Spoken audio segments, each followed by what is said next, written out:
Kami dari kelompok 3 akan mempresentasikan mengenai hakikat ilmu pengetahuan dalam pandangan Islam. Sebelumnya, izinkan kami untuk memperkenalkan diri. Saya Zulhanifah Suwarno dengan NIM 20181112001. Assalamualaikum warahmatullahi wabarakatuh. Perkenalkan, nama saya Zulfatania Firdausi dengan NIM 20181112024. Assalamualaikum warahmatullahi wabarakatuh. Saya Ermawati Samsia, NIM 2018111230. Baik, pada kesempatan kali ini kita akan membahas mengenai hakikat ilmu pengetahuan dalam pandangan Islam. Topik pertama yang akan kita bahas yaitu kewajiban menuntut ilmu, mengembangkannya, dan mengamalkannya. Yang pertama, kewajiban menuntut ilmu. Dalam sebuah hadis, Rasulullah bersabda, menuntut ilmu adalah wajib bagi setiap muslim dan orang yang meletakkan ilmu kepada orang yang bukan ahlinya, orang yang enggan untuk menerimanya, dan orang yang menertawakan ilmu agama. Seperti orang yang mengalungi beberapa babi dengan beberapa permata dan emas. Dalam hadis lain, Rasulullah bersabda, sedekah yang paling utama adalah orang Islam yang belajar suatu ilmu, kemudian diajarkan ilmu itu kepada orang lain. Maksud hadis tersebut ialah, lebih utama lagi orang yang mau menuntut ilmu, kemudian ilmu itu diajarkan kepada orang lain. Inilah sedekah yang paling utama dibanding sedekah harta benda. Karena mengajarkan ilmu, khususnya ilmu agama, berarti menanam amal yang dapat berkembang, yang manfaatnya bukan hanya dikenyam orang yang diajarkan itu sendiri, tetapi dapat dinikmati orang lain. Selanjutnya, ketika kita mengamalkan ilmu, janganlah melihat tempat dan waktu dalam mengamalkan ilmu. Yang selanjutnya, amalkan ilmumu meskipun sedikit.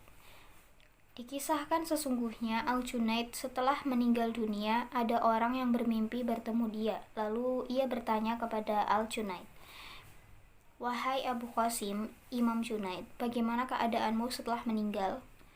Al-Junaid menjawab, "Kebaikan yang aku lakukan hilang semuanya, dan seluruh isyara amal-amal itu juga hilang, tidak ada manfaatnya sedikit pun, kecuali beberapa rakaat yang aku lakukan di tengah malam." Keterangan Al-Junaid membuktikan bahwa derajat seseorang di sisi Allah itu tidak dilihat dari banyaknya ilmu yang dipelajari dan dikuasai, melainkan dilihat dari pengalamannya. Meskipun ilmunya sedikit, lalu diamalkan, itu lebih baik dan berarti daripada memiliki ilmu yang banyak tetapi tidak diamalkan.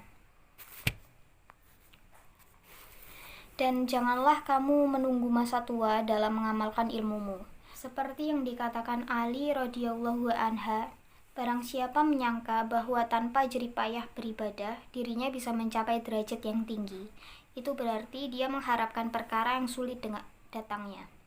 Barang siapa menyangka bahwa dengan menyepelekan ibadah, dirinya bisa mencapai derajat tinggi, itu menunjukkan kesombongan dirinya. Ia sudah merasa cukup amal ibadahnya. Islam adalah agama yang tidak pernah menghambat kemajuan ilmu. Islam sangat gigih mendorong umatnya untuk senantiasa mencari dan mengembangkan ilmu. Dalam hal ini, manusia dituntut untuk mempelajari, merenungkan, memikirkan, menelaah, dan menghayatinya, dengan mempergunakan akal dan hatinya agar memiliki kemampuan untuk menyingkap isyarat-isyarat tersebut. Ayat-ayat Al-Quran yang mengandung isyarat terhadap dorongan untuk mengembangkan ilmu. Berikut merupakan isyarat dorongan mengembangkan ilmu. Yang pertama, manusia diperintahkan untuk belajar. Hal ini dapat dilihat dari firman Allah Subhanahu wa Ta'ala, "Bacalah dengan nama Tuhanmu yang menciptakan manusia dari segumpal darah. Bacalah, dan Tuhanmu adalah yang maha mulia, yang mengajar cara menulis dengan pena, mengajarkan manusia apa saja yang belum diketahuinya." Quran Surat Al-Alaq ayat 1-5. Surat tersebut memberikan gambaran kepada kita bahwa sejak awal diturunkan wahyu pertama ini, Allah Subhanahu wa Ta'ala telah memerintahkan kepada manusia untuk membaca, mempelajari, dan meneliti.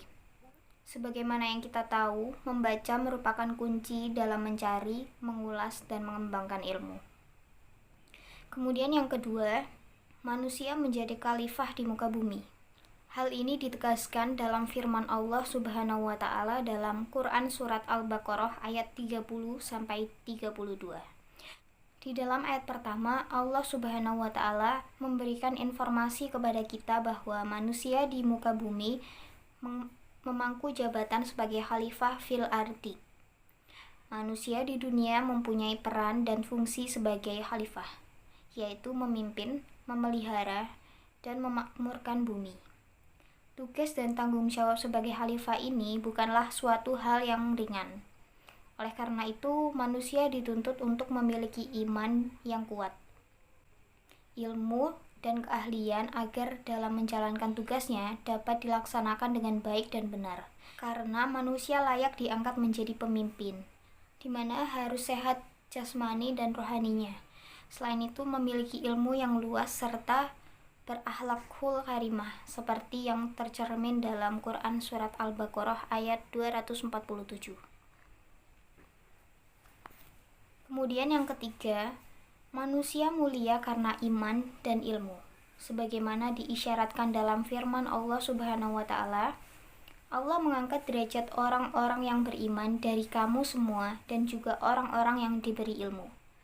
Quran surat Al-Mujadilah ayat 11.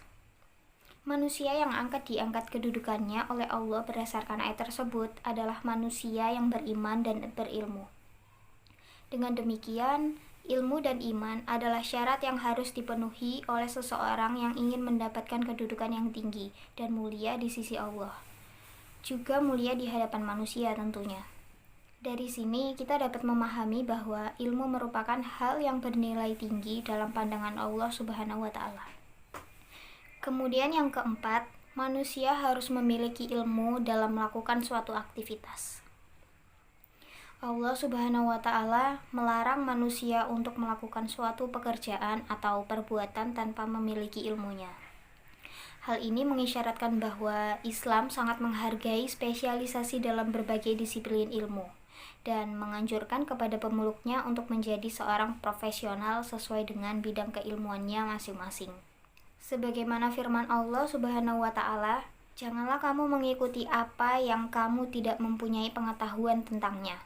Sesungguhnya pendengaran, penglihatan, dan hati semuanya itu akan diminta pertanggungjawabannya." Quran surat Al-Isra ayat 36. Kemudian yang kelima, Allah Subhanahu wa taala memerintahkan kepada manusia untuk mengoptimalkan penggunaan akal pikiran dan meningkatkan pemahamannya sebagaimana ditegaskan dalam Quran surat Al-Baqarah ayat 44. Kemudian yang keenam, manusia dibekali potensi untuk mendapatkan ilmu. Hal ini ditegaskan dalam firman Allah Subhanahu wa taala dalam Quran surat An-Nahl ayat 78. Allah mengeluarkan kamu dari perut ibumu dalam keadaan tidak mengetahui sesuatu pun, dan Dia memberi pendengaran, penglihatan, dan hati agar kamu bersyukur. Selanjutnya, ada ilmu yang harus dipelajari dan dikembangkan. Pada dasarnya, ilmu yang harus dipelajari oleh seorang muslim adalah ilmu yang dapat bermanfaat bagi dirinya, juga bermanfaat bagi orang lain. Hal ini karena ilmu yang bermanfaat akan mengantarkan manusia untuk mengenal Allah dengan lebih baik, memperbaiki akhlaknya, membuahkan amal soleh yang sesuai dengan tuntunan Al-Quran dan sunnah Rasulullah SAW. Menurut para ahli, ilmu yang harus dipelajari seorang muslim itu secara garis besar ada dua. Yang pertama ada ilmu yang bersifat fardhu ain, ilmu yang wajib dipelajari oleh setiap muslim secara khusus individual. Yang kedua ada ilmu yang bersifat fardhu kifayah, yaitu ilmu yang harus dipelajari oleh umat Islam secara umum, bukan atas individu secara khusus. Ilmu yang harus dipelajari dan dikembangkan. Yang pertama ada ilmu tentang akidah yang sahih. Dikutip dalam buku Kifayat Al-Adqiyah wa Minhaj Al-Asfiyah. Yang kedua ada ilmu tentang ibadah yang sahih, dikutip dalam buku Kifayat Al-Adqiyah wa Minhaj Al-Asfiyah. Yang ketiga ada ilmu yang membersihkan jiwa hati dari penyakit hati seperti sombong, riya, dan hasad, dikutip dalam buku Kifayat Al-Adqiyah wa Minhaj Al-Asfiyah. Yang keempat, ada ilmu yang bisa mendisiplinkan tingkah laku dalam hubungan dengan seseorang, dengan dirinya atau keluarganya atau khalayak banyak, baik itu penguasa atau rakyat, muslim atau non-muslim.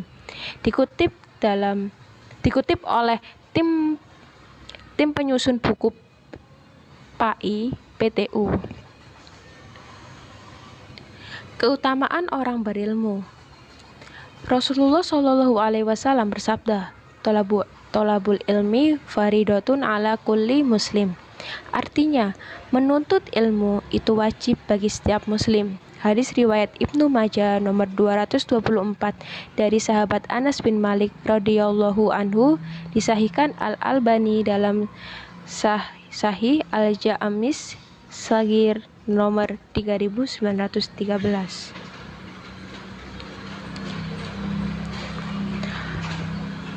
Keutamaan orang berilmu. Yang pertama, orang berilmu ditingkatkan derajatnya. Allah Subhanahu wa Ta'ala berfirman, "Niscaya Allah akan meninggikan orang-orang yang beriman di antaramu dan orang-orang yang diberi ilmu pengetahuan beberapa derajat." Quran Surat Al-Mujadilah ayat 11.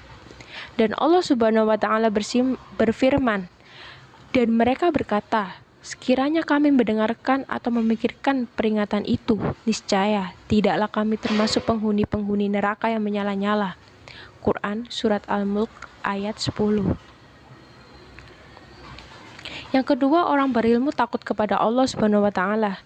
Dalam surat Al-Fatir ayat 28, Allah Subhanahu wa Ta'ala berfirman, "Dan demikian pula di antara manusia, makhluk bergerak yang bernyawa, dan hewan-hewan ternak ada yang bermacam-macam warnanya dan jenisnya. Di antara hamba-hamba Allah yang takut kepadanya hanyalah para ulama. Sungguh, Allah Maha Perkasa, Maha Pengampun." Selanjutnya yang ketiga, ada orang berilmu akan diberi kebaikan dunia dan akhirat. Dalam surat Al-Baqarah ayat 269, Allah Subhanahu wa Ta'ala berfirman, "Allah menganugerahkan al-hikmah, kepahaman yang dalam tentang Al-Quran dan As-Sunnah kepada siapa yang dikehendakinya, dan barang siapa yang dianugerahi hikmah, ia benar-benar telah dianugerahi karunia yang banyak." Dan hanya orang-orang yang barakallah yang dapat mengambil pelajaran dari firman Allah. Bismillahirrahmanirrahim. Selanjutnya yaitu orang berilmu dimudahkan jalannya ke surga. Dalam sebuah hadis tentang keutamaan ilmu pengetahuan dalam Islam, Rasulullah Shallallahu Alaihi Wasallam bersabda, yang artinya, siapa yang menempuh jalan untuk mencari ilmu, maka Allah akan memudahkan baginya jalan menuju surga. Hadis riwayat Muslim nomor 2699. Dan selanjutnya, orang berilmu memiliki pahala yang kekal. Ilmu akan kekal dan bermanfaat bagi pemiliknya walaupun ia telah meninggal. Disebutkan dalam sebuah hadis tentang keutamaan ilmu dalam Islam. Dari Abu Hurairah radhiyallahu anhu, ia berkata bahwa Rasulullah Shallallahu Alaihi Wasallam bersabda, yang artinya jika seseorang meninggal dunia, maka terputuslah amalannya kecuali 3 perkara, yaitu sedekah jariah, ilmu yang bermanfaat dan dimanfaatkan, dan doa anak yang soleh. Hadis riwayat Muslim nomor 631. Kedudukan ulama dalam Islam. Makna ulama sendiri merupakan orang Islam yang memiliki ilmu pengetahuan secara komprehensif tentang agama Islam dengan skala prioritasnya yang ada dalam Islam, yaitu ilmu akidah, syariah, dan akhlak yang dipuji oleh Islam. Baik ilmu tersebut dapat diwariskan rasa takut kepada Allah ataupun tidak, menurut Wahidin tahun 2020. Adapun ciri-ciri ulama, yaitu mentauhidkan Allah dalam rububiyah, uluhiyah, serta nama dan sifatnya. Yang kedua, tafakkur al-ayat al-kauniyah, Maksudnya adalah menghayati ayat-ayat Al-Quran yang mengenai pembentukan alam semesta, alam sekitar. Yang ketiga, tadabbur al-ayat al-qauliyah, di mana maksudnya adalah menghayati ayat-ayat Al-Quran terkait azab Allah. Jadi kita bisa merasa takut dengan melihat ayat-ayat Allah, bahwa Allah itu emang maha melihat segalanya gitu. Lalu yang keempat, muraqabatullah. Maksudnya adalah selalu merasa diawasi oleh Allah, sehingga kita untuk mau berbuat itu kita berpikir 2 kali apakah perbuatan kita ini udah benar di mata Allah ataupun tidak, seperti itu. Nah, kedudukan ulama dalam Islam disebutkan 2 kali dalam Al-Quran, seperti yang saya kutip. Yang pertama disebutkan dalam surat Al-Fatir ayat 28 dengan kata al-ulama, yang artinya dan demikian pula di antara manusia, binatang-binatang melata dan binatang-binatang ternak, ada yang bermacam-macam warna dan jenisnya. Sesungguhnya yang takut kepada Allah di antara hamba-hambanya hanyalah ulama. Sesungguhnya Allah maha perkasa lagi maha pengampun. Lalu yang kedua disebutkan dalam surat Asy-Syu'ara ayat 197 dengan kata ulama, yang artinya dan apakah tidak cukup menjadi bukti bagi mereka bahwa para ulama Bani Israel mengetahuinya. Dengan begitu dapat disimpulkan bahwa kedudukan ulama dalam Islam sangatlah penting dan genting demi terus meluasnya pendidikan ilmu akidah, syariah, dan bahkan akhlak umat Islam. Tapi pada tataran realita di Indonesia, konsep ulama yang ditawarkan oleh Al-Quran belum terimplementasikan secara maksimal pada jiwa-jiwa ulama modern saat ini, karena tidak sedikit kuantitas ulama di Indonesia belum diiringi oleh kualitas al-khosyah yang baik. Al-khosyah itu rasa takut kepada Allah, seperti itu. Syukron. Terima kasih atas perhatian teman-teman. Dan jika ada pertanyaan yang ingin ditanyakan, silahkan. Kurang lebihnya kami mohon maaf. Wassalamualaikum warahmatullahi wabarakatuh.